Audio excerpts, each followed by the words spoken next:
Right. Well, welcome everyone, and thank you so much for being here today for our course, The Global Arts Perspectives, Armenian Arts as a World Heritage. We're most grateful to our presenter, Tato Julia Marian, since she has taught not one but two courses for us this summer. I hope some of you were able to enjoy her course on Armenian history that she offered in June. And I should also point out that she previously taught a course for us on the history of the Jews in Spain. A native of Armenia, Tato has been an assistant professor of Spanish in Hope's Department of World Languages and Cultures since 2015. As an undergraduate in Armenia, she received a U.S. State Department fellowship to study international relations at Berea College.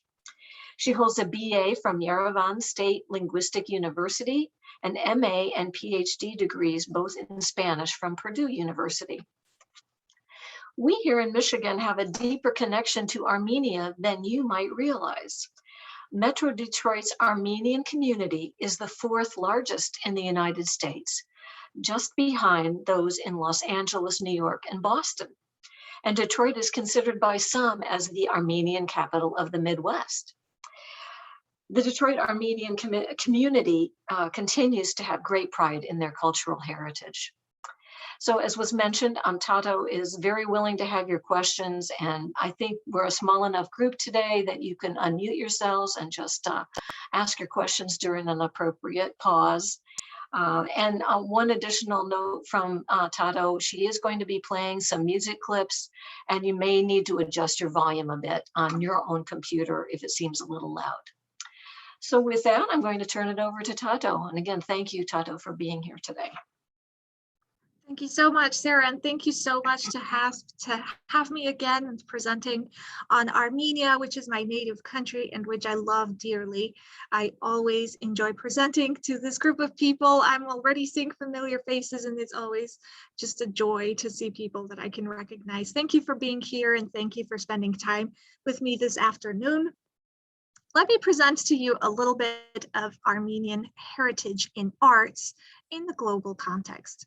So the most difficult part of any presentation when someone is presenting such a huge topic as arts in general is just trying to make it fit a 1 or 1.5 hour class, which is always very difficult. So I have tried to condense it as much as I can. I have removed even some of my favorite things that I wanted to mention today, but I tried to make it as succinct and as informative as possible. So hopefully you get very little snipped view of what Armenia is when it comes to its culture and arts. So let's start with Hope College.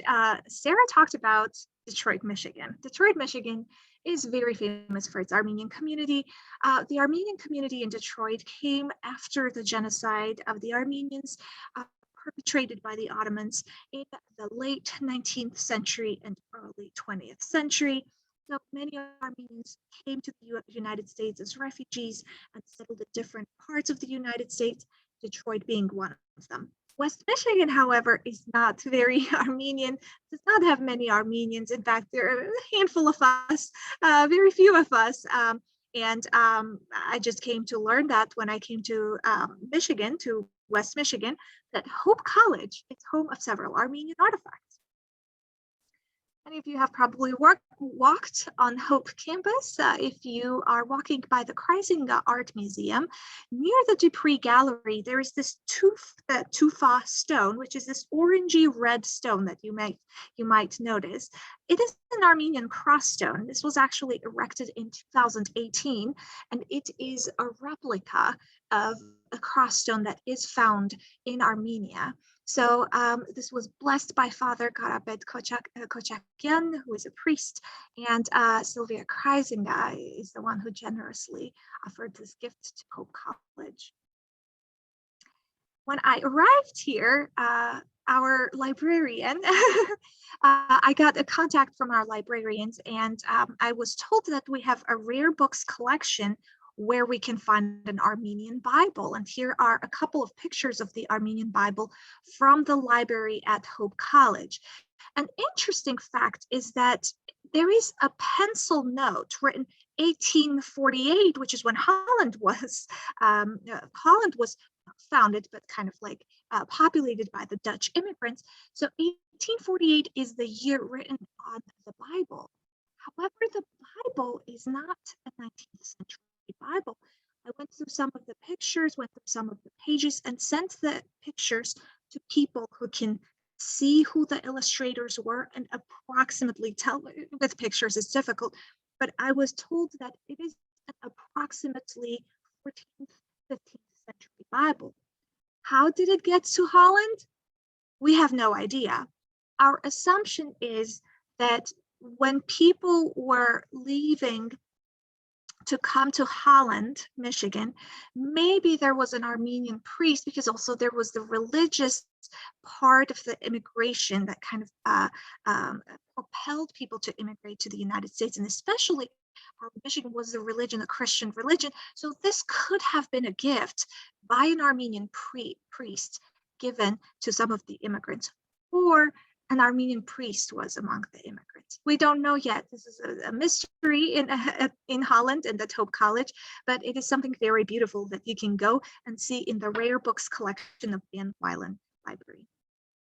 So these are Hope kind of, and me, right? These are the Armenian things and people of Hope.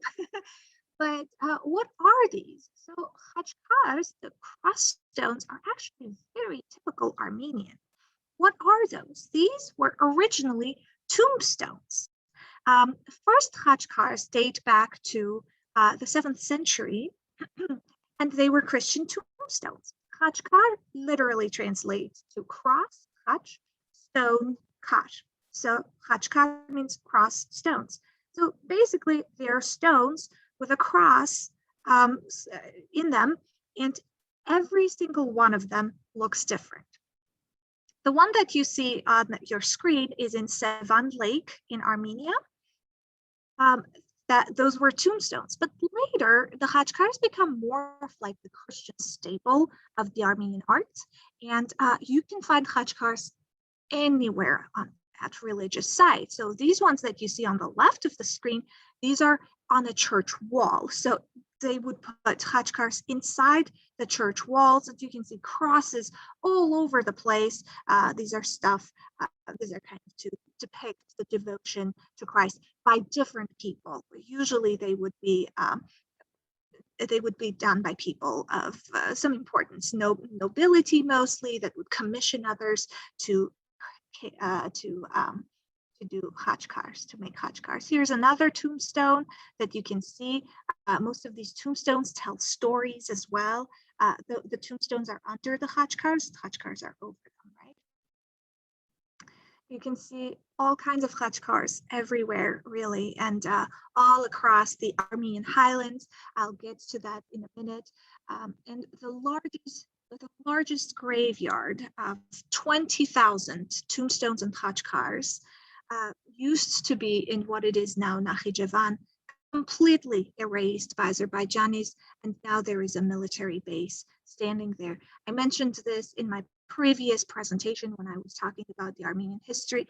I'll get to this again toward the end of our presentation today, but there is a systemic kind of state-sponsored erasure of Armenian arts and artifacts in the places where it's not the independent Armenia right now. I'll get to that in a minute. Let's talk about the manuscripts as well. So the Bible that you saw that we hold in the library, that's not something unique that you find like rarely.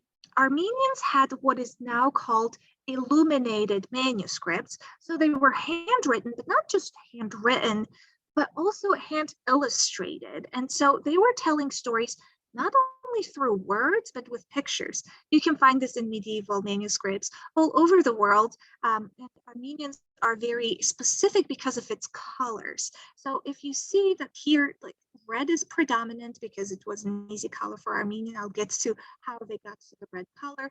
There are always stories. This is actually not a Bible, but these two are Bibles. So the left one is not from a Bible, but the middle and the right one are from a Bible. Here you are seeing Jesus entering Jerusalem, and here is just a scripture, part of the scripture. What is unique is the ornate words. Words were ornate. Usually they're called bird letters because all the letters, the edges of the letters had birds. So you can see, I don't know if you can see, but there is a beak. This is a bird. This is the tail of the bird. So they were tried, like there was some sort of birdie letters. So that's very unique to Armenian illuminated or illustrated manuscripts. We'll get to these manuscripts again, but let's start with what is Armenia? What is Armenian arts? And what do we refer to when we say Armenian arts? Let's start with geography. You will hear a lot of me mentioning Armenia, Armenia, Armenia, Armenian this, Armenian that. It includes a huge geography that is not part of current nowadays Armenia. When I say Armenian, I mean anything that comes from the Armenian highlands that pertained or was produced to was produced by the Armenian people. Armenian highlands is a very large area that is not Armenia right now, but this was populated by Armenians for millennia.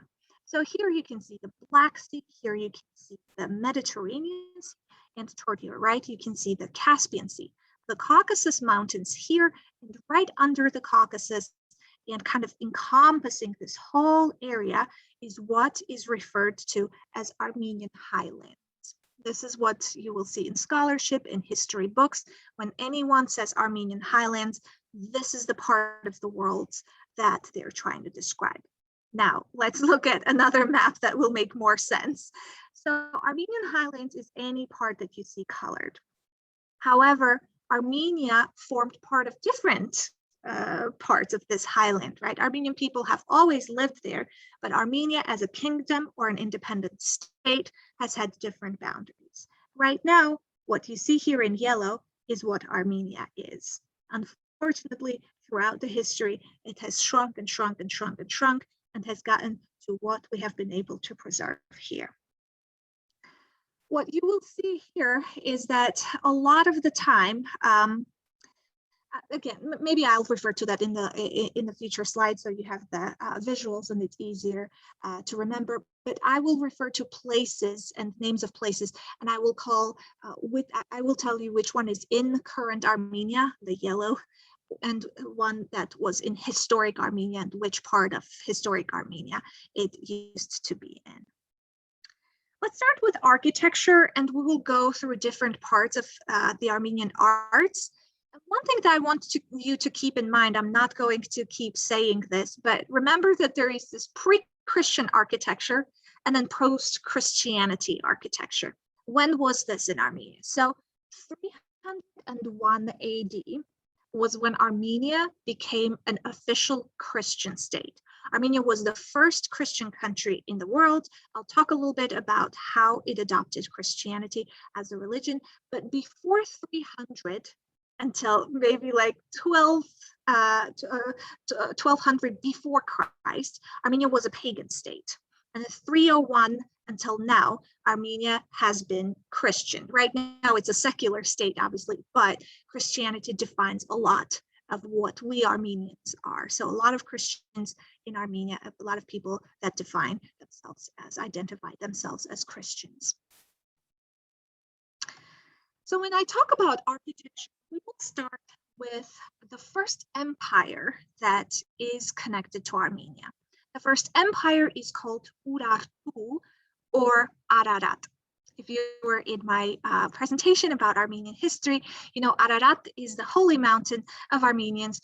Unfortunately, not part of Armenia right now. It lays in Turkey in the modern days, but Ararat is where Noah's Ark landed, and that's how the legend says that Armenians came to be. In reality, Armenians came to this region millennia ago, before the Bronze Age, and a lot of people try to refute this. They're successful until we have very good DNA tests to be performed right now. So a lot of archaeologists, international archaeologists, Armenians, Dutch and Danish and Swiss and a lot of Europeans and US archaeologists took samples of Armenian different parts of Armenian highlands, of the different people and skeletons, right, found in the Armenian highlands, and compared that to the genome, the mitochondrial genome of the Armenians, DNA of the Armenians. And they found that the mother's genome, that women's genes, were the same. What does this say to us? It says that the Armenians as an ethnos were already a thing. Armenians were Armenians as an ethnic group in this area even before the very first skeleton that we have, the earliest skeleton that we have found, which dates to the 13th century before Christ. So it's irrefutable that Armenians have populated this area as an ethnic group even before the times that we can actually test to see. So Ararat Urartu was the first kingdom. They spoke Urartian or Armenian. A lot of people refer to it as Proto-Armenian, but we have references that they spoke Armenian from ancient writers. Herodotus is being one of them. This is one of the castles that you can see. This is called the Fortress of Van. Van is now in modern Turkey, but this was one of their fortresses, and Van was the capital of this kingdom. The architecture that you see during the Urartian or Aratian age is very kind of erect and fortress-like things that you can see, but they're not similar to what you see in medieval European castles, right? So you can see that it's more like, kind of looks like dirt or clay and is like this now. I think we talked about this in the previous class about the Armenian history, and Mount Nemrut, which is also right now in Turkey, was used to be the place of the Antiochus, the king of Komagen, right? Komagen in Armenian.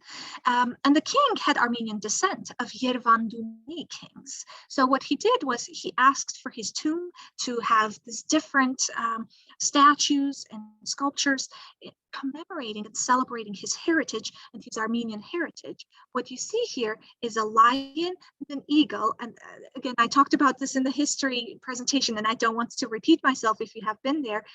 But we also have Armenian gods. Here you see Armenian god Aramazd. Aramazd is the god of gods. It's the Zeus of the Armenian mythology. Here is Aramazd's son, Mir, or Mithras in a lot of other references if you have read about it. But Mithras, or Mihir in Armenian, who was the god of wisdom and purity. So these were the gods. How do we know that they are Armenian? First, because there were inscriptions in Greek under their stools or the chairs, and because of how their clothes were. They had some Greco-Persian looking clothes, but they had the Armenian hats. They were the Armenian hats of nobility, which used to be like what you're seeing here. They used to have kind of like a straight line, and they had 5 peaks. So that's Mount Nemrut. This is also pre-Christian archaeology. And Temple of Garni, pre-Christian architecture, I'm sorry.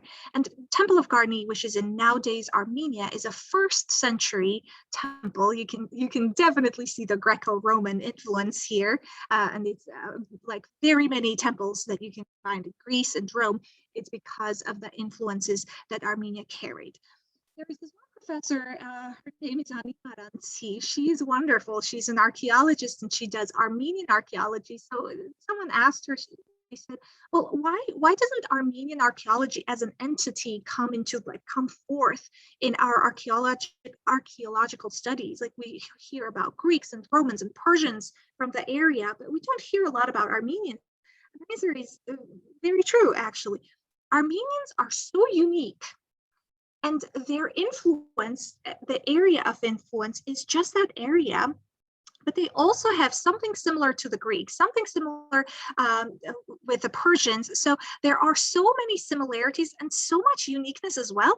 It's hard for people to categorize Armenian art, pre-modern art, right? Ancient Armenia. So people have just kind of stayed away from it because when you talk about Greek art or ancient Greece, there's something very specific that you can talk about. You talk about ancient Persia, you can talk something very specific. When you talk about ancient Armenia, you can talk about so many things that you're like, all right, I'm not even getting into this, right? So it has kind of not been, a lot of people have not paid attention to it, unfortunately, because of this. But throughout my presentation, you will see how many similarities Armenia has had, also because of its geographical location, constantly being in wars, because it's such an important geographical location. Right now, it's also like one of the biggest geopolitical forces. If anyone holds Armenia, they hold the power of geopolitics of the Caucasus area.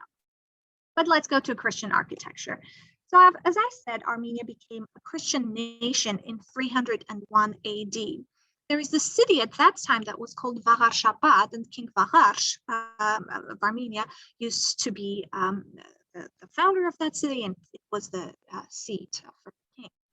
However, when Armenia became a Christian state, Tiridates III was the king, and Gregory the Illuminator was a person who was preaching, right? Tiridates hated that. He did not like anything Christian, but because of the Roman incursions into Armenia, and a lot of territory was lost to the Romans, Tiridates III gets very depressed.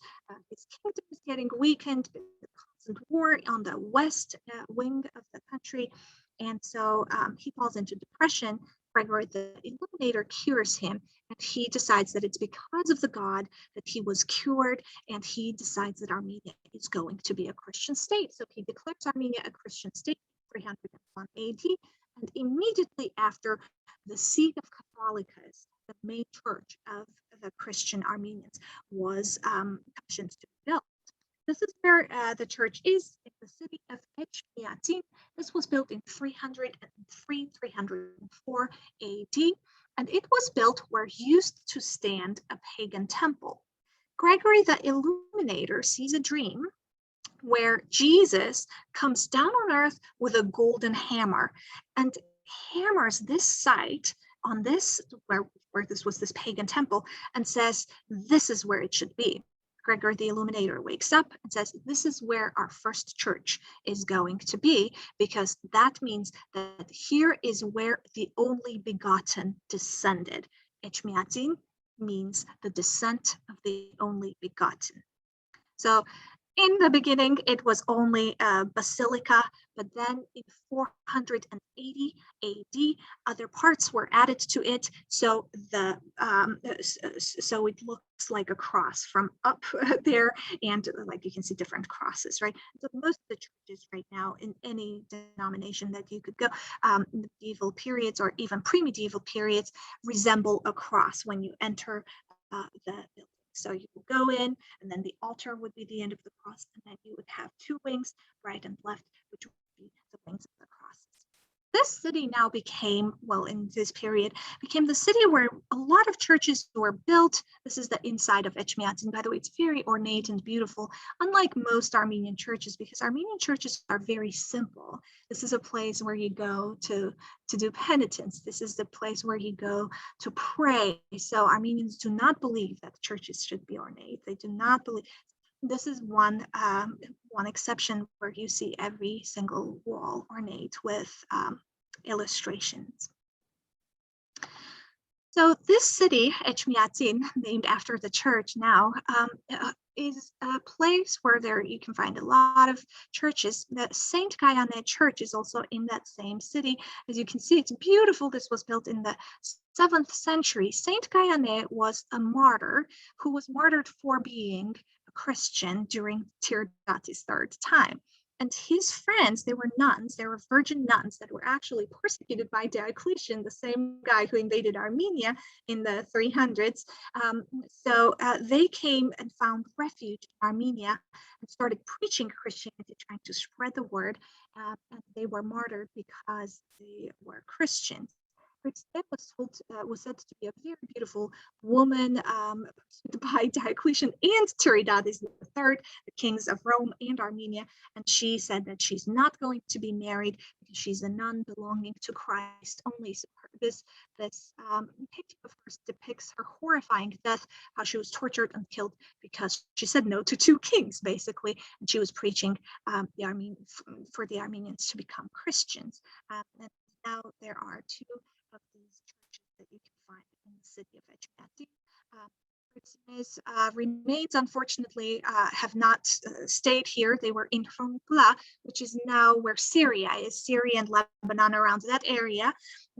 When Mamluks invaded that area, they took it and took it with them to Egypt. And so now we don't have her remains, but two still remains in this church. Now, when the Christianity came and became part of the Armenian people, religious schools started being built. One of the first religious schools is Artak Monastery. And you can see, it's so sad. This is in Artak right now. This is where Azerbaijan attacked Armenia in 2020. This is not taken now, obviously. This is very hard to get to right now, endangered because of the Azerbaijanis there. But this was also a part of so many wars. It was invaded by the Ottomans, by the Mamluks, by the Mongols, demolished several times by Persians, but it keeps being re-erected because this was the first schools with a religious affiliation, built in the 5th century by Mestop Mashtots. Mestop Mashtots was the guy who invented the Armenian alphabet and also invented school where people could come learn to read, be better writers, and of course read the scripture. Here you can see the wall outside. Like now, the wall, you can tell it's old. This one is new because it has been demolished so many times, but people have tried to preserve its entity as much as they have. So this is inside of it. It used to be a school since the 5th century. Tato? Yes. Tato, will you try to stay closer to your microphone? Occasionally your sound is breaking up a little bit, so if you'll just kind of scoot it, yeah, that would be good. Yeah, Thank absolutely. You. I apologize. It could be because of the storm. I'm like, look at how dark it is, but yeah, absolutely. And I can try to speak a little louder as well. Good, thank you. Yeah. So, and this was the school. Other schools that were of the religious kind of grounds, built on religious grounds, started appearing, and they came to their zenith in the medieval ages, which came to be up to like 13th century in Armenian. I've talked about Tatev Monastery. This is where my name comes from. Tatev means God give wings, and this monastery used to be a university. It's literally in the middle of mountains. You can't see it standing down anywhere. Like, you can't see it. You have to go up and up and up and up, and suddenly it emerges in between mountains. It's so beautiful. This used to be a university of the medieval period where Christian scholars could go and study. Here is some of the insides of the architecture. You can see a lot of Khachkars, of course, and I just don't want to keep showing pictures because there are so many, but you kind of get a sense.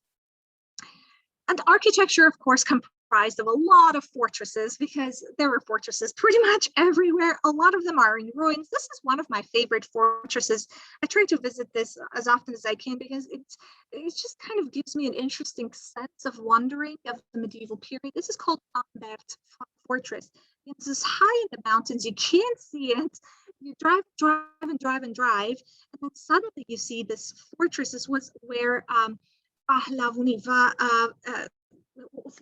Vahram Pahlavuni, one of the princes of Armenia, hid when the Mamluks and then the Mongols invaded Armenia. Why do you think the stones are black? It's because when the Mongols came, they tried to destroy it, couldn't destroy everything, but they set the whole fortress on fire. So you can still see the blackened color of the stones from the 1236. So this is how long it has been staying like this. Some earthquakes have destroyed it, and some parts that people have tried to reconstruct, but you can still feel the kind of destructive invasion of the Mongols when they invaded the Caucasus and Armenia. Another fortress that you can see, and you can see many of the fortresses were coming from the natural stone parts, because Armenia is so mountainous. It's it's kind of below the Caucasus, so mountains everywhere. So the fortification was done as part of the natural fortification. This is called Lori Fortress. Lori is in the northern part of nowadays Armenia, and this used to be the place where David An-Horin came to live. An-Horin means someone who doesn't have a state.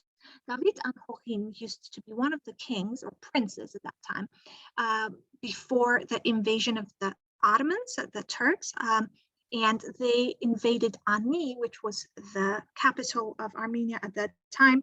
And so invading the capital of Armenia means that you're losing your state. So he came and built this fortress to keep this fortress from the Ottomans of that time. But his name remained An-Horin, the one who doesn't have a state. Here you can see Halidor Fortress. This is in the south part of Armenia that you can see now. It's called Halidor and it's in a gorge. Zor in Armenia means gorge. This was here during the Persian invasions and Persian and Ottoman invasions in the 1700s. It was built. Again, you can see that it was taken part of natural fortifications. As always, after adopting Christianity, Armenians would have some sort of a school, some sort of a religious space. This was a small church where people could also have spiritual and worship and educational area all together because they always went together.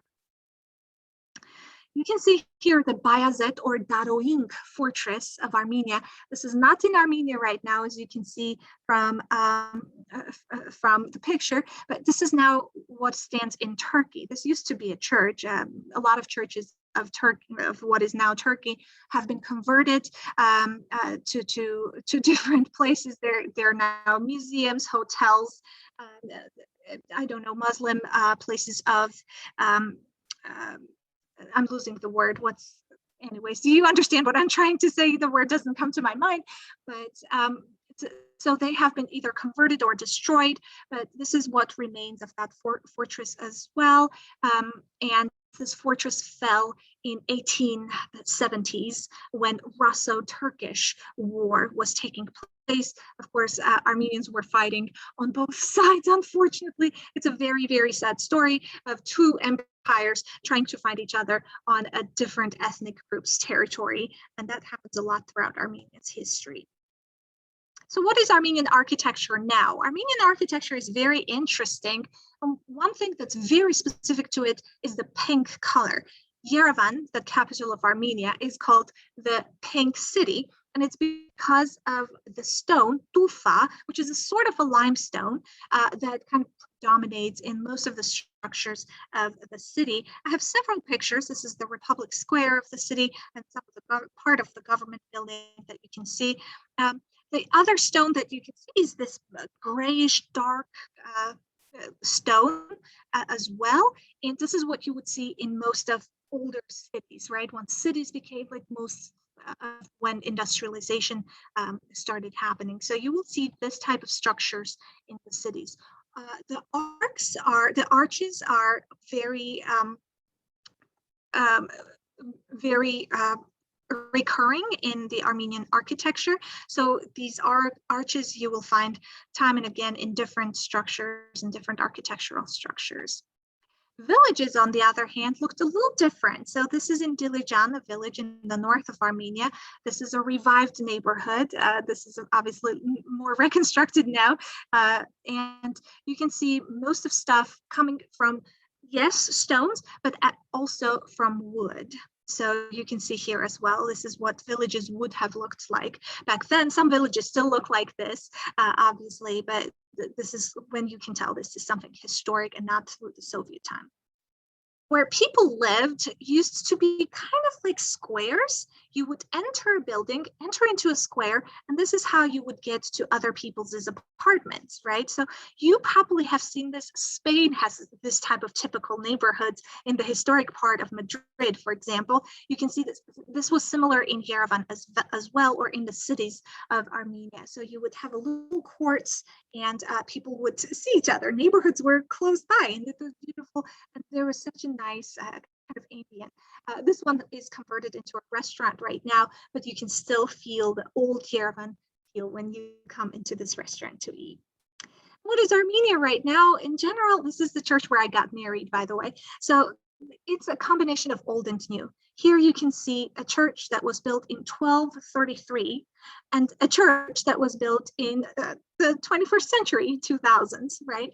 This is Saint Gatorike, the oldest standing church in Yerevan. Why oldest standing?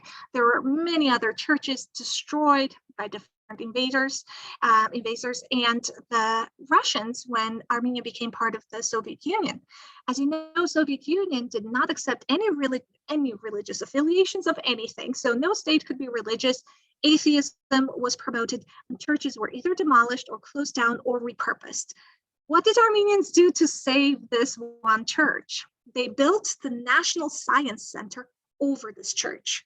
And that National Science Center was later demolished in the 1990s after the Soviet Union, and another church was built. This is Saint Anna. Saint Anna was Saint Mary's mother, so Jesus' grandmother, to protect Saint Gatorike, this church.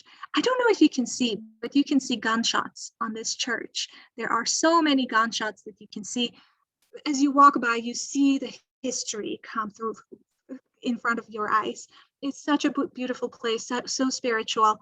And every time I go to Yerevan, I make sure that I go visit this church and light a candle. Armenians light a candle when they go to pray at church. And church doors are always open, 24/7. There are no churches with closed doors. So anytime anyone needs a prayer. So let's go to sculptures. I'll also keep track of time. I don't keep talking. Armenia is a country of rocks. You probably will see this referred to in so many places because Armenia has so many mountains again, and it's very mountainous, very rocky, but also very green. So it depends on which part of Armenia you go. Like north of Armenia is the greenest green of places, and the South Armenia, what is now Western Armenia, is very rocky, lots of stones and rocks. Kar in Armenian means rock, stone. So a lot of words come from stone. For example, here you see pictures of Stonehenge. In Armenian, it's called Karahunj, literally translated into Stonehenge. This predates the Stonehenge that we all know about in England. So this is from 7000 BC. Actually, these stones have been standing there forever, and they are thinking that it's because of some sort of astrological purposes, but these are just stones, and you can see the formations. There were henges, and no one knows how these stones were brought here. No one knows what purpose they serve, but they have these holes, very perfectly kind of round holes in them, and they align. They're thinking that this is kind of some sort of an alignment that you can see Sirius. I don't know, haven't looked at it. I don't know where Sirius is, but you can see this construction when you go to the south side of Armenia now. And of course, Khachkar, the cross stones. These are old cross stones from the 9th century that can be found near the lake Sevan, which is now in Armenia as well. I have this link. If you want, I can later send it to you. The History Museum of Armenia has an amazing area where you can see older sculptures, but I'll choose several. Most of the sculptures that we have found that are of significance, right? Obviously, we had sculptures of phallic symbols, of birds and animals, and so on and so forth throughout the whole history. But once we started becoming like polydeic people, starting having actual people like gods to worship, people started sculpting their faces. This is Anahit. She is the goddess of maternity and of fertility, and her face, you can find it in the Museum of History Museum of Armenia and a replica in London as well. And then, of course, we can see other religious sculptures on churches in different places. This is Jesus. This is the only church of the Armenian construction, right? The Armenian constructed church that depicts Jesus's face. Armenian churches never show Jesus's face on the building itself. Obviously, when you go inside, you will see the paintings or on the murals, but not on churches, not from stone. This is the only place, and it is in Noravank, which is in the south of Armenia nowadays. On almost every sculpture that is of Armenian origin, you will see the sign of eternity. It comes in different shapes and forms, but you can see the sign of eternity in many, many sculptures. Very typical Armenian. Anywhere you see this, you know it has some nuances of the Armenian sign of eternity. The Khachkar, the cross stone near the Kreisinger Museum, Art Museum, also has several signs of eternity in different forms. Go look at it, see how many you can find and how many shapes they take. Tree of life. You all know about tree of life. Many cultures have trees of life, and Armenian tree of life is different from many others because it has two specifics. The earliest versions, here you can see Urartian, the Araratian, the first kingdom. Here you can see the tree of life with arrows, right? But the actual nowadays, or even like a little more modern, comes from ancient times, but a little more modern tree of life has pomegranates on it. So, and it again takes different shapes and forms.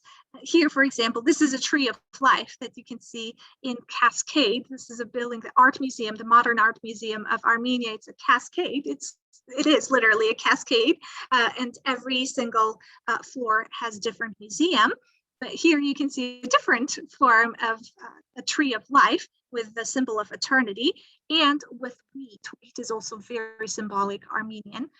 So that's something that you can look at. If you see a tree of life with pomegranates on it, it's most likely Armenian. Persians also use pomegranates when they depict a tree of life. Let's talk a little bit about textiles. So in ancient times, coming until medieval period, Armenian textiles always depicted the elements, the earth, the water, the air, and fire. And their colors were different. Earth was yellow, water was blue, air was white, and fire was red. So you could see these colors depicted in the textile of the Armenians. Armenians had very specific clothes. There's so many I can't show. There are so many variations, but here is how many there are on the map of where the historic Armenia was. But I'll show you a couple modernized versions. People love taking these family photos in old Armenian clothes, but this is kind of what it would have looked like in the ancient times when Armenians actually wore these clothes. So it's beautiful. I love it. And the more coins and the more ornaments you had, the richer you were, and the fewer things you had, either you were too young or a little girl or a little boy, or you were not as affluent, coming from an affluent family as the others who have a lot of coins, and ornaments, and so on and so forth. Coins were actual coins that people would put on their headpieces, and their necklaces. So you can still find those types of ornaments. Heraldry and royal robes. How did this become global is a funny story. Armin, you've probably heard of this. This is what Greeks referred to the Armenian rat. It's actually, let me see if I can open this for you. It's just the Armenian rat that Greeks did not know how else to name, but you see it in a lot of depictions. This is what it looks like. It's actually not a rat. It's the cutest little animal, but it originated in what is Armenia, and a lot of royal, because it was such a rare species of an animal, royals started purchasing it, making robes. It started with Armenians, but you can see it in paintings, you can see it in coats of arms in Brittany, you can see a lot of kings and queens wearing robes that have the Armenian depicted on them. But again, this started in Armenia, and how did it become a royal kind of, it became a royal part of clothing because Armenian kings and queens used to wear them as part of their garments because they were so rare and so exclusive expensive. Other form of textiles that is very Armenian, and you've probably seen it because it's everywhere in the world right now, are carpets. Carpets come from, the earliest carpets come from the Armenian cochineal, but it's a worm. It's a small red worm and you can extract the color red from it. If you see, red prevails in most of Armenian older kind of patterned carpets, and this is the very first carpet ever found, well, fragment of a carpet, if you will, and this was from the 7th century BC. So we know that Armenians have been making carpets for a very, very long time. Armenian carpets are depicted in a lot of art. Van Eyck was one of them, Van Dyck was one of them. So a lot of Dutch artists, a lot of Renaissance artists depicted Armenian carpets in their paintings. So it's kind of like always catching the eye. Armenian modern carpets are luxury carpets, considered luxury. In the United States, there are 2 in New York, Megherian carpets and Tufengian carpets. And these are luxury carpets, but these people, their ancestors fled the Armenian genocide in the early 1900s, came to the United States and continued the carpeting business of their ancestors, and now are a huge brand that serves the entire world. One thing that is constantly being erased again, when the Armenians left Turkey, nowadays Turkey, or the Ottoman Empire at that time, when they left everything they had. So a lot of Turkish people took over their businesses and continued with everything that they had left behind. And so in a lot of places, you would see these brandished as Turkish carpets. They're not. So they were actually confiscated from Armenian people, or these businesses stolen from them and presented to the world in different names. Let's talk about the miniatures a little bit. What are miniatures? That can be different mosaics, that can be books, but I mentioned the Bible from Hope College. So let's see where it comes from and where similar items are kept. If you go to Armenia, Yerevan is the capital of Armenia, you will definitely be taken by a tour guide to this building. It is called Matenadaran. Matenadaran, translated, means the book repository. Basically, it's a place where a bunch of old books are kept. Here you can see the person, Mestor Mashtots, who invented the Armenian alphabet. And as I said, Armenian has been spoken in the region as far as we can trace it back. But he actually started the written process of the Armenian language in the 405 AD. In Matenadaran, you can find a bunch of Bibles because these are rare books. Only one kind of them is found, right? Because these were handwritten, hand illustrated. So there's not a single one that looks exactly like the other one. There's always some sort of a variation, and experts can tell who did what because you can tell from their handwriting, from the way that they would illustrate these Bibles. Again, these are called illuminated. Why illuminated and illustrated? Because they would have pictures and little stories by words as well. So if people didn't know what was going on, they could read or see the pictures and understand the story of the scripture. Here is another one. I hope that you can see it a little better. The bird letters. Here is a bird. You can see the beak. This is the head. This is the torso of the bird. And here are the wings. And this is the letter R in Armenian, similar to the English letter I. Music and dance. This is when I will be playing some music. So make sure that your volume is not too high because it might get really loud. I can't control the volume from my end. Music and dance. Armenians, like any other nation, any other ethnicity, have music and dance. And we know that they were troubadours and minstrels. What are troubadours? These are poet singers. So these were sung poetry, and people would go around. This is 7th century and medieval depictions of a girl and a man singing to an audience. And minstrels were these kind of performers that would go village to village or town to town during the time where there was no written version of kind of passing the history, which is literature and music and all other traditions. They were called minstrels. They would go and orally tell the stories that they wanted to tell, usually accompanied by songs. And here you have an Armenian woman playing saz, always the tree of life, always the pomegranates, always a bird there. You can already tell, right? And here is a man, again, playing saz. I will play some of the instruments. Dance is very typical as well. I'm sure that you've heard most of these instruments because they have become global phenomena. Most of the time, not even mentioned that they're coming from Armenia. Let's hear a little bit to see the tunes and identify some Armenian tunes. Saz is an instrument that used to be played in Armenia, and here is what it sounds like.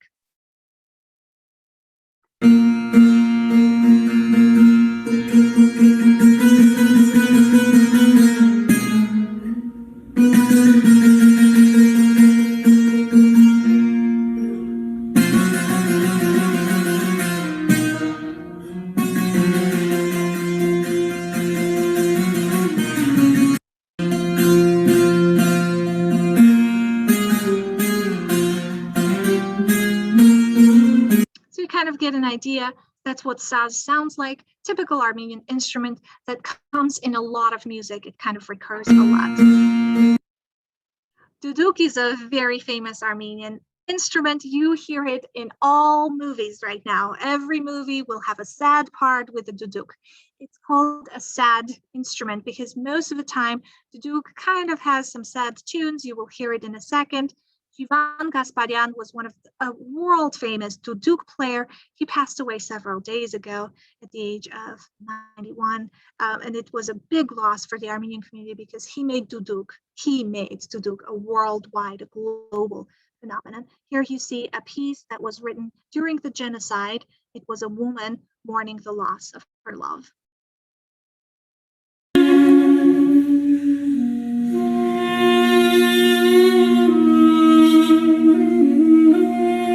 This is Jivan Casparian.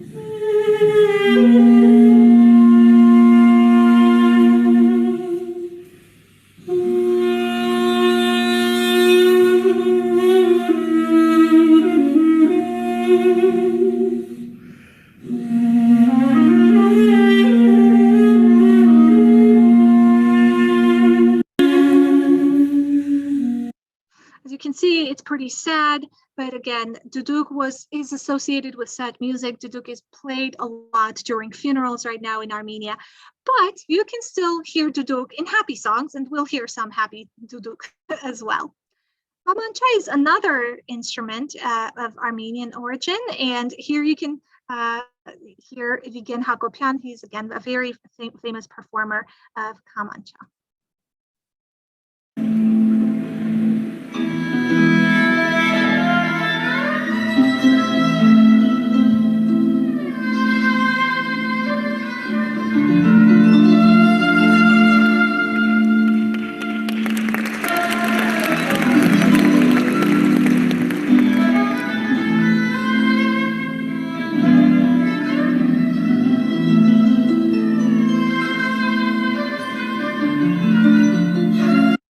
Kamancha becomes a very famous instrument in the 16th, 17th century.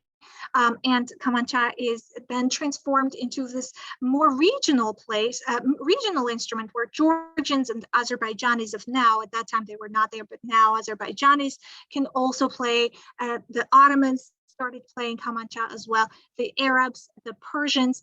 So it became a big regional phenomena. And the most famous Kamancha players actually performed in several languages. The most famous Kamancha player was Sayat Nova. He was killed because he was Armenian, but he could sing and write in Armenian, in Persian, in Georgian, and in Azerbaijani. If you ever go to Chicago and want to have some Armenian food, there is a place named after this Kamancha player, Sayat Nova, in Chicago. So anytime you're in Chicago, check that place out and eat some Armenian food. One of the most iconic Armenian instruments are Zorna, which is the pipe, and Dahol, which you will see here. Zorna and Dahol are the party things. So people used to party playing Zorna and Dahol. Even now in traditional weddings, people would play Zorna and Dahol for celebrations. And here is what they sound like.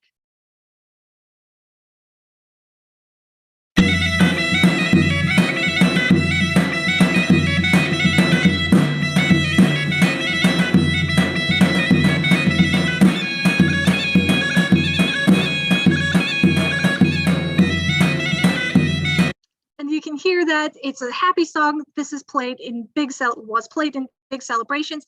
Even now, in most Armenian weddings that are done traditionally, people would play Zorna and Dahol and dance to them. Another very Armenian instrument. Unfortunately, not many people are playing this instrument. It's the most beautiful one. It's very like harp sound instrument. Here you will see the cutest little girls playing Canon, which is also a very Armenian instrument. Their ensemble is called Nur. Nur means pomegranate.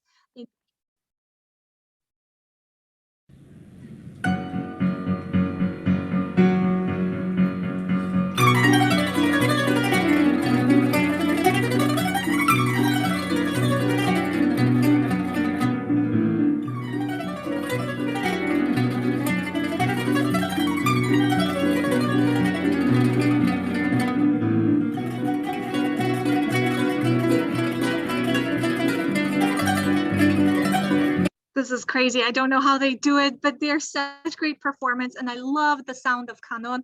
It always sounds like this. The music is always very difficult that you're wondering how are they able to play this well. Parkabazook, this is one of my favorite instruments as well. You've definitely heard this. This is also very Celtic, and it literally translates to a windpipe. It is a windpipe. Here is what it sounds like.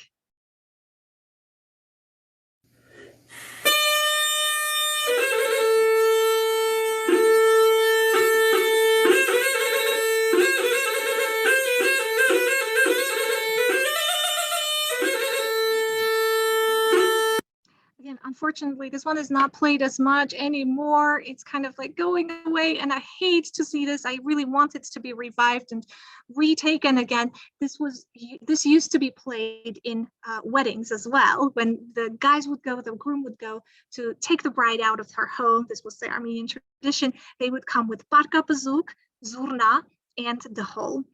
So in some villages, still people would play Parkabazook, but it's not as common anymore. I wish it were. So now you have heard each individual instrument that is very predominant. Obviously, there are more instruments, and the more modernized world has offered more instruments like pianos and guitars and so on and so forth. Armenians do all of that. But the most like ancient cultural heritage that we have come with these instruments dominating the musical and dance world. There are different dances that Armenians would dance in different situations. I've picked so very few of them. I hope it gives you a sense of what it used to be like. But this one is called Ishkhanatsvat. This used to be danced for the kings or the mayors or like the most important people of the place, kings and princes and whoever was the most important person in town.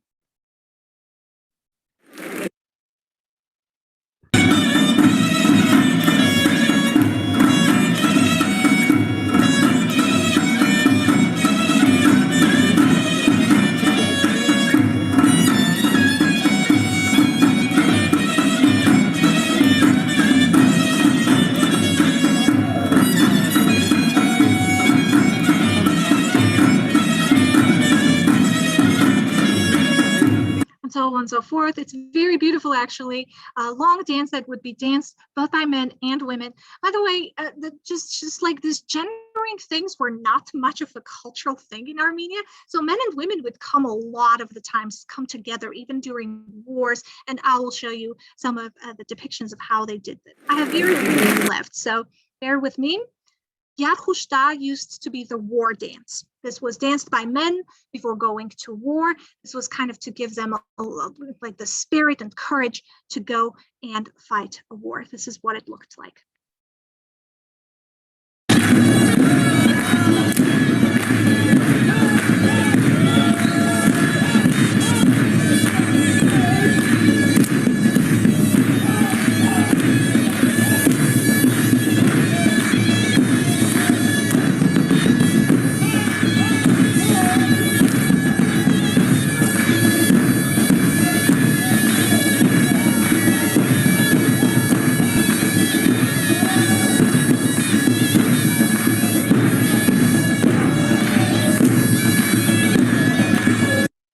So this was danced before wars, and this kind of has carried through. People don't dance before wars these days.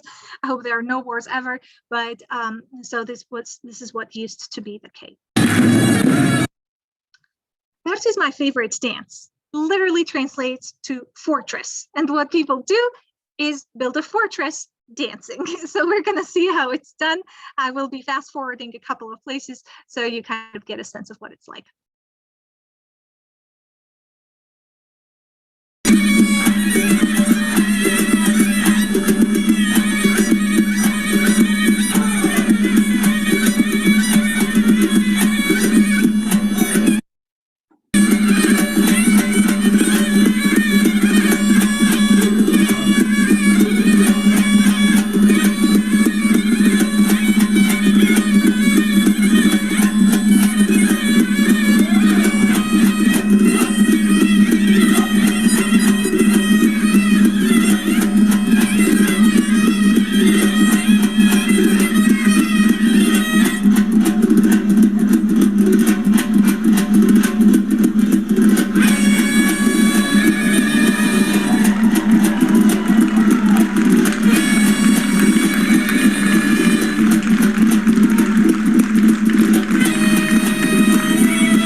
Anytime the fortress was successfully built, the smallest guy would jump down and start celebratory dancing. So it's one of my favorite dances. I obviously can't do that. This is mostly dances that are now performed. People don't do this. Kochari, however, is a historic dance that doesn't need to be performed. We kind of all pretend like we can dance this. Not everyone dances this correctly, but you can still hear this during celebrations, weddings, or like big celebrations, I don't know, big parties, right? So people dance this sometimes nowadays as well.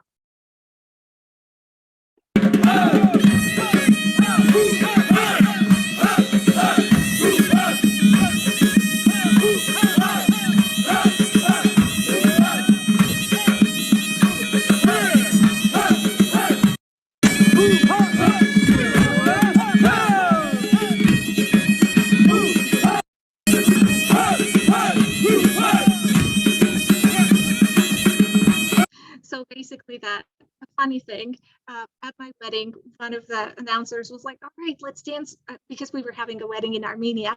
And so one of the announcers was like, let's dance an Armenian dance. Let's dance Kochari. We're like, okay, let's dance Kochari. And so we started dancing. We were dancing a completely different dance, but it was still fun. This is what Kochari looks like. Nothing what we did during my wedding.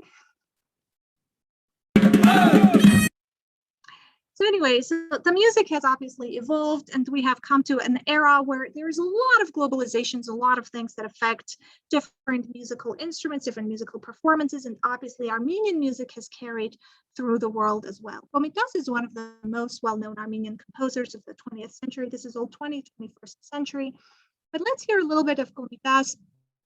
He witnessed the Armenian genocide, and he got a severe case of PTSD, was transported into a mental hospital in France, and died there of mental illness because he witnessed the Armenian genocide. But he composes amazing music, so spiritual, so beautiful. He was a priest, by the way. Here you can see a part of his piano.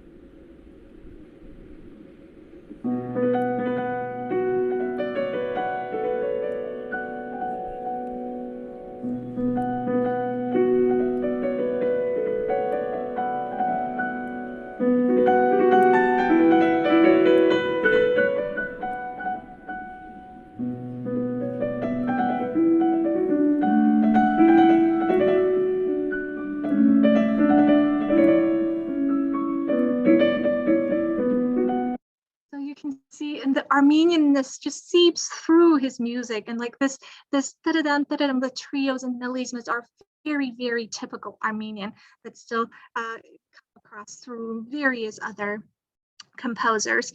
Aram Khachaturian, you probably all know him. He is a world famous Armenian composer.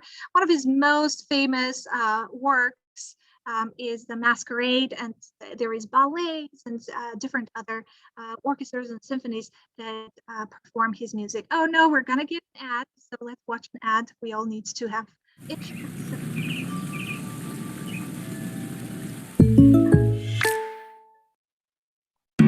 Grammarly helps make your writing clear and concise, no matter where you are. There you go. Compose a cover letter that stands out. Here is Masquerade by Artak.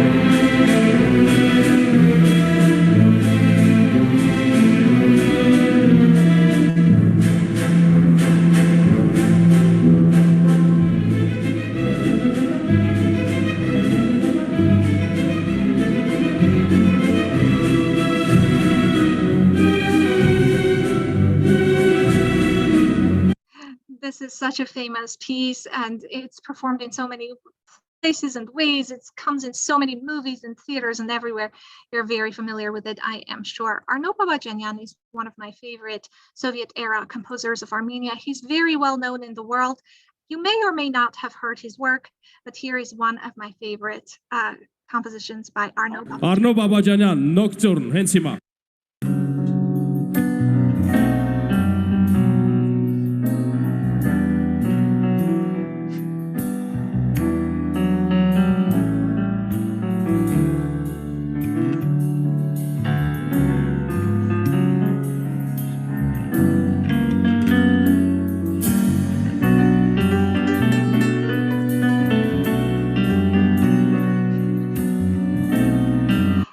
If you can hear the Soviet times, or if it's me psychologically, be like, all right, this is very Soviet Armenian when I hear this music. But modern Armenian classical music, and in general modern Armenian music, not the one that every other country has, like rock and pop and R&B and all of that. Obviously there is that, but what Armenian music is, give me 1 second. Oh, there we go. What you will hear in a lot of modern classical Armenian music is kind of references back to our ancestral heritage. There is this sort of revival that is going through because so much has been lost in the past century. So much has been erased. People are trying to revive it. So you always hear some sort of an element in any modern music that you hear from Armenia. That is Armenian, not the global ones. Here is Tigran Hamasyan, world-renowned pianist and jazz pianist. He is playing for Tiny Desk for NPR. An amazing concert. If you have time to listen to it.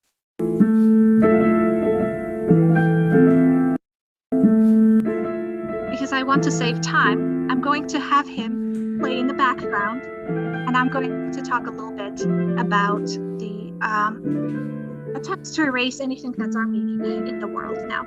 Sarah, I need your help. Is this too much if I'm talking and there's music in the background? Yeah?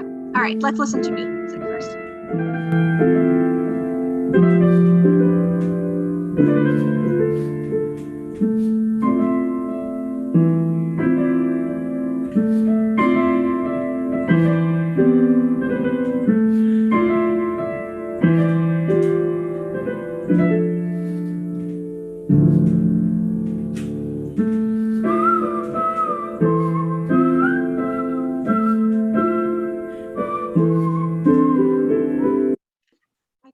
I could just play this forever. His music is so beautiful. You'll find him on YouTube. He's on the NPR Tiny Desks he played last year, and it's amazing. You can get a sense of what jazz music modernized with ancient components sounds like. So I've talked about the erasure of the Armenian heritage from the Armenian highlands. Now you've seen that a lot of the Armenians have been displaced. Now what remains, as we are trying to keep what is Armenia, we can keep what is our heritage, we practice our heritage. But throughout the history, there have been so many invasions and so many displacements. And obviously the 20th century, the beginning of 20th century, was the biggest hit to the Armenianness of the region. More than 1.5 million of Armenians were massacred during the Armenian genocide. Tens of millions fled their homes. So many remained in what is now Turkey, changed their identity in the fear of being discovered as Armenian. and their heritage being taken away from them, their families being killed, and everything being taken away from them. So that has been the biggest tragedy of the Armenian history, and consequently, a lot of what is Armenian has been either transformed. We've seen churches being transformed into mosques. We've seen a lot of things being erased, like the biggest on earth graveyard of 20,000 plus tombstones being erased by the Azerbaijanis. And so people are systemically and structurally trying to erase the traces of Armenian. There is this new historiography where they're trying to say that Armenians never were here, never existed, are trying to write new histories to erase what was Armenian and what was created by the Armenians, saying that we are not indigenous to this region. Terrible things happening. Here you can see, this was actually from a couple of months ago. This is a decrepit Armenian church that is in Turkey being sold in an auction in a website that's kind of like eBay in the United States. So like you can see how terribly they are maintained. They're not maintained. This was an 18th century church being sold. Yes, Sarah. No, I didn't have anything. Oh, sorry. So yeah, so this is one of the things that, if not destroyed, they're being auctioned away. Speaking of auctions, Armenian illuminated Bibles are being auctioned away in Great Britain. Who knows how they got this? This was probably something that was confiscated from an Armenian by unknown sources, is what has been able to be preserved. And we have histories and stories of Armenian monks in ancient periods and medieval periods. Whenever there would be an invasion, they would hold like tons of illuminated manuscripts and flee with the manuscripts to save them. Some, of course, didn't get saved, and now they're being auctioned. There are articles in numerous ones. The latest one that was an excellent job done by an Armenian. He lives in Denver now. And an excellent job done by him, published in the Art newspaper, about how the Armenianness has been systemically erased from what is now Azerbaijan, Nakhichevan, Azerbaijan. There is zero traces of anything Armenian left there. Everything has been demolished. Everything has been desecrated. Everything has been changed. If no one ever knew any Armenian history, they would not know that there was one single Armenian in that region. So they've completely destroyed every single thing. This is what we have remaining from that area as proof that there was traces of Armenians. Unfortunately, starting 1977, this was state-sponsored erasure, and the last remaining thing was the 2005 demolition of the graveyard. And here he actually does satellite images that show complete erasure, demolition of Armenian churches, graveyards, schools, everything that is specifically Armenian. Azeris are Muslims, so that any church in this area would signify Armenian, because Azeris are Muslims, Persians or Iranians are Muslims, Turkish are Muslims. They do not build 14th century churches. They were not there in the 14th century. But so here are the pictures that now are remains of what used to be Armenian. With this erasure, I want to encourage you to actually be people who seek out what's Armenian. I have given you little bits and pieces of what is Armenian in the world, and you guys can actually find out certain things. You hear Duduk in the music, I don't know, in a performance or in a movie, say, oh wow, okay, I identified this as Armenian. You see textiles, you see anything that is part of what is Armenian, identify it, speak about it, because there is now an active kind of attempt to just demolish and erase anything and everything that represents Armenia. But I want to close with this, and I'll be happy to take any questions that you have. I will stop sharing my screen and hear you out. Feel free to just unmute yourselves too. We have a small enough group that you're welcome to do that rather than using the chat. Whoops. I have a couple of questions, if I may. This is Of Gloria. course. Hi, Gloria. You showed the Zorna and the dole. Is that how you pronounce it? Was Mhm. the dole the drum? Yes. Okay. Yeah, Zorna was the pipe and the whole the drum. Armenian Okay. music always has drums in it. The traditional folk music, right? Always has Okay. drums in it. I thought that was it, but, and then another question. You showed the sign of eternity, Mhm. and were there, how many, or does it matter how many of the little swirls there are in each one of those? You will see a lot of different kind of interpretations of them. Okay. There usually are 8, but you will see different interpretations. Now you will see 6, 8, many, but 8 was the typical number. Okay. Thank you. That's my questions. Thank you, Gloria. Are there places in the United States that museums or other collections of Armenian arts and culture that we A can lot. see here? Yeah, a lot. So any place that has a heavy population of Armenians, then they would have some sort of a museum, something going on. But that's actually recently in 2018, they had a collection of art that was titled Armenia, exclamation mark. It was beautiful. I traveled to New York to see it. Do you know Anne Larson? She used to be a professor at Hope as well. She's a professor emeritus at Hope. She traveled to see it as well. It was wonderfully done, curated from so many different places. Permanent collections, you will find it in Detroit. Getty Museum in Los Angeles has one. There is a new museum, the milestone of which was just put. It is going to be open soon. They're starting the construction. It's called Armenian American Museum, and it is going to be opened in Glendale, California, so near Los Angeles. So that would be probably the biggest Armenian museum. If you go to the Metropolitan, they have so many Armenian art pieces. There are sculptures and textile. You can see paintings as well. A lot of them. Arshil Gorky, for example, you can see him in the Metropolitan, and so many big kind of art museums. You can find Armenian exhibitions.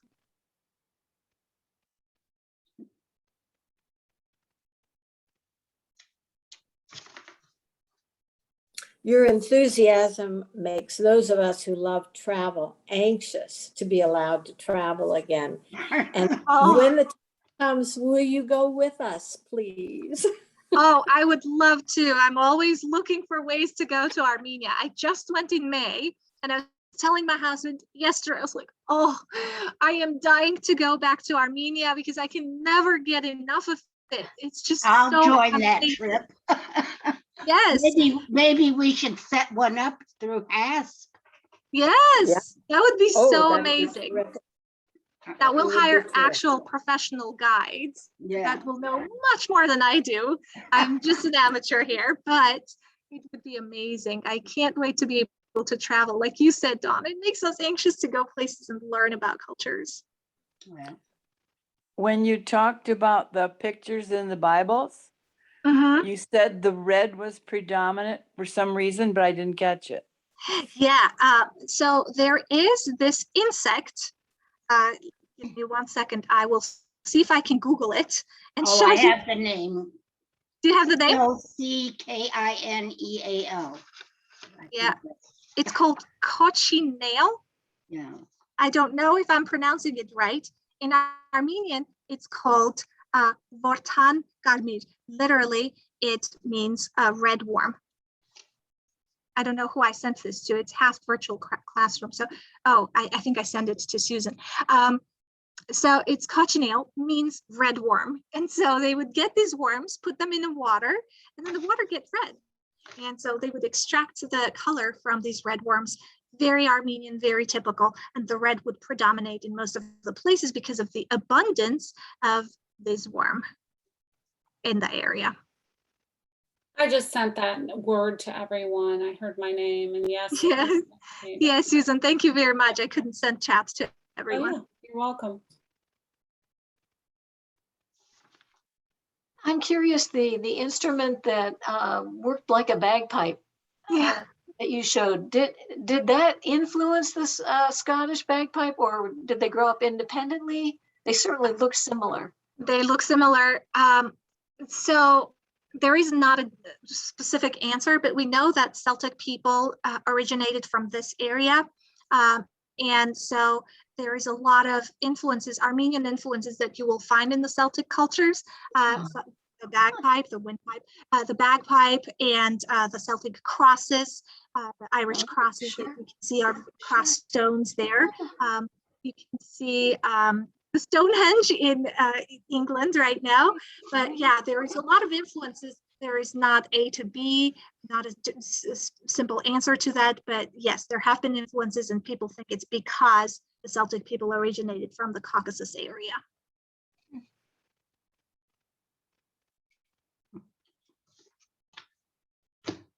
Very interesting. Oh, one more question. Yes. You mentioned fire is red, earth is yellow, and what color was water and air? Water would be blue and air would be white. Okay. Thank you. So very colorful, and they would always have some sort of a pomegranate or grape or a wheat, something that would represent cultural abundance, richness, wealth. They would have those ornaments. Some eternity sign, a bird. Great. Thank you.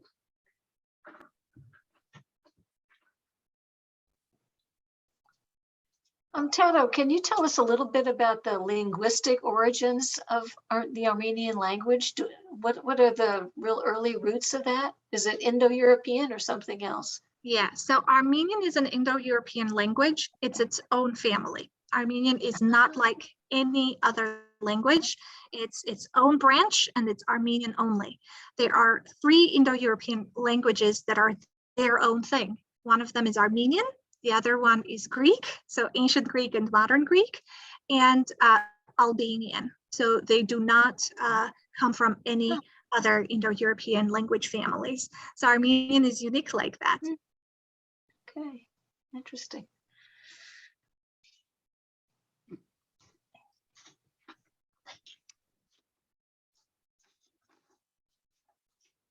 I'm reading the book called Caste, which is comparing the caste system of India to the racial situation in the United States. And it made me think about Armenia, trying to erase the whole culture from history. It's mind-boggling to me. I wonder why Armenia was picked on as a even from the wars. Yeah, so because invasions happened, and it was like up until like the 17th or 18th century, because a lot of countries would invade, a lot of new settlers would come, a lot of colonization happening, and it was just unfortunate. Like Armenians were invaded by Persians, by the Ottomans, by Mamluks, by the Arabs, and so on and so forth. But then after that, it was something that kind of like the national movement started of each ethnos of the area. And Armenia was the largest ethnos in the Caucasus area. So when the Ottoman Empire and the Russian Empire saw that they are coming to their demise, they were losing power, they started fighting each other, because Armenia is of very big geopolitical importance. It connects Asia to Europe, north to south. It connects everything. Everything goes through Armenia. And so whoever controls the Caucasus controls Eurasia. And so the Ottomans and the Russians have always been fighting in this area. And unfortunately, most of the fightings have happened inside what is Armenian highlands, and even now Armenian territory. So when the Ottoman Empire, because they were kind of weakened first, when the Ottoman Empire realized they're weakening, they wanted to kill every national identity that there was. So there started the persecutions. Who were the oldest national identities that were living in the Ottoman Empire? The Greeks, the Assyrians, and the Armenians. And so they started actively persecuting these people because they did not want any national springs. They didn't want any kind of independent state springing out of these national ethnic identities. Obviously, Greece got independence from the Ottoman Empire. Armenia got independence from the Ottoman Empire.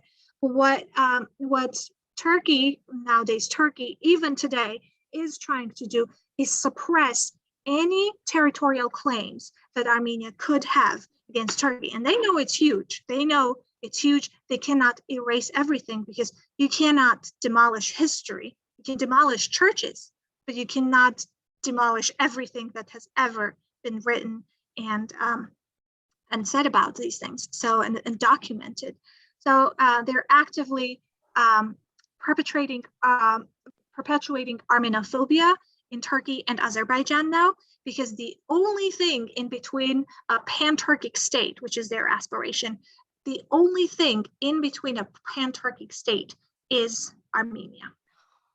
And so that is what is going on right now. And Armenophobia is probably as bad as it was at the beginning of the 20th century.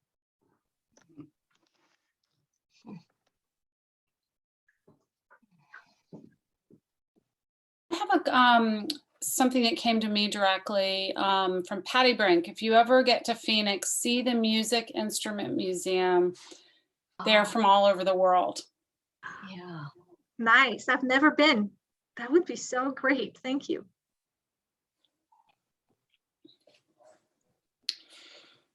Well, it is almost 2:30. Does anybody else have a question or a comment? I mean, we certainly want to thank you, as always. Yes, Tato, thank you. It was just a wonderful armchair tour through Armenia and to see all those beautiful churches and the landscapes and hear the music and so forth. It was just really delightful. So thank you so much. Oh, thanks to you. Thank you for your time and for being here. Yeah, thank you. Have a wonderful semester as you're on sabbatical, and good luck with your quest to write and put together all your research. It'll be a blessing to whomever gets to read and see what you are presenting. So we look forward to seeing you again. And on behalf of everybody, just thank you. So thank you. Thank you. Thank you so much. And be safe much. traveling back to Grand Rapids because it was pretty rainy out there. Yeah, it got a little dark here. Okay, everyone, have a great afternoon. Right. Thank you. Take care.